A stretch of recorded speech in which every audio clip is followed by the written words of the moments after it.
नारियल के जन्म की कहानी। प्राचीन काल में सत्यव्रत नाम के एक राजा राज करते थे। वह प्रतिदिन पूजा पाठ किया करते थे।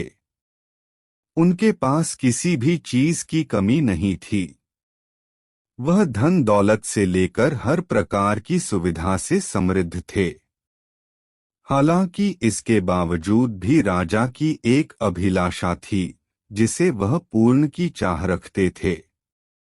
दरअसल राजा सत्यव्रत को किसी प्रकार से स्वर्गलोक जाने की इच्छा थी। वह अपने जीवन में कम से कम एक बार स्वर्गलोक के सौंदर्य को देखना चाहते थे, लेकिन उन्हें इसका मार्ग नहीं पता था। इधर दूसरी तरफ ऋषि विश्वामित्र अपनी तपस्या के लिए घर से बाहर निकले।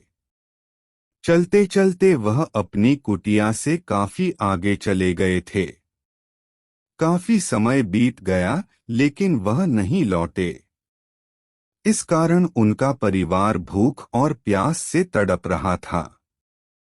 राजा सत्यव्रत को जब यह पता चला तो उन्होंने ऋषि विश्वामित्र के परिवार के पालन पोषण की जिम्मेदारी ले ली। कुछ समय बाद जब मुनिवर लौटे तो वे अपने परिवार को कुशल देख काफी प्रसन्न हुए।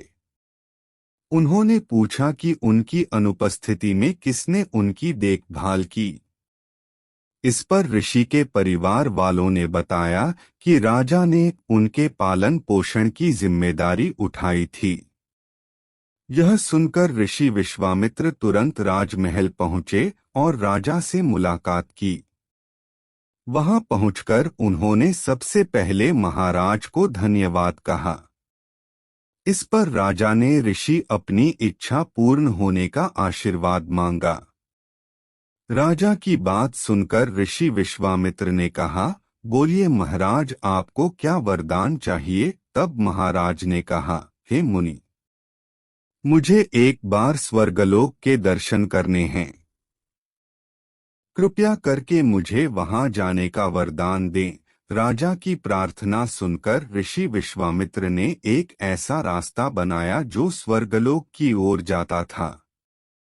यह देख राजा सत्यव्रत बहुत खुश हुए। वह तुरंत उस रास्ते पर चल पड़े और स्वर्गलोक पहुंच गए। यहां पहुंचते ही इंद्रदेव ने उन्हें नीचे धक्का दे दिया, जिसके कारण वो सीधे धरती पर जा गिरे। राजा ने सत्यव्रत ने तुरंत सारी घटना ऋषि विश्वामित्र बताई। राज की बात सुनकर ऋषि विश्वामित्र गुस्से से आग बबूला हो उठे।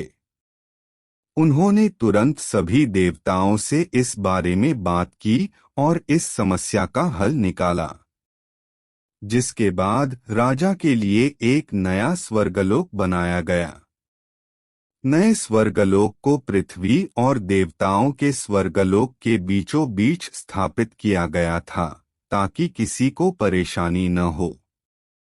नए स्वर्गलोक से राजा सत्यव्रत तो बहुत खुश हुए, लेकिन विश्वामित्र को एक चिंता लगातार सता रही थी।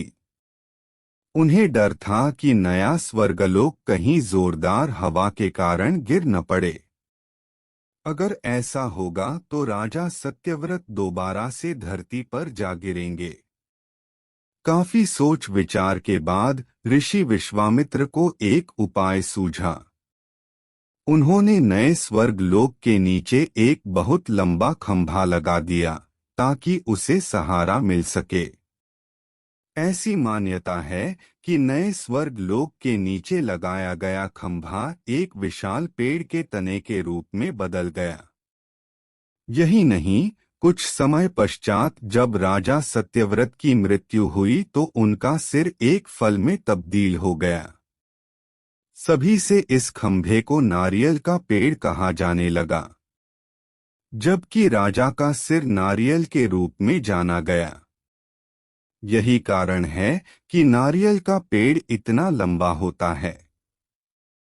कहानी से सीख। इस कहानी से हमें यह सीख मिलती है कि अगर सच्चे मन से किसी की मदद करे तो हमारी हर ख्वाहिश पूरी हो सकती है।